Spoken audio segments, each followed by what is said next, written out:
Rossiyada yurgan, halol yo'l bilan boqishlik uchun uzoq safarlarga chiqqan odamlar, halol mehnat qilayotgan odamlar bilsinki, ular jihad qilyapti.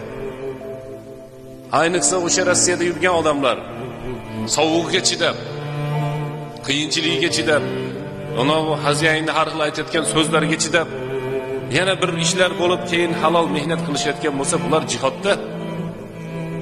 Bolam tilamchi bo'lmasin deyapti.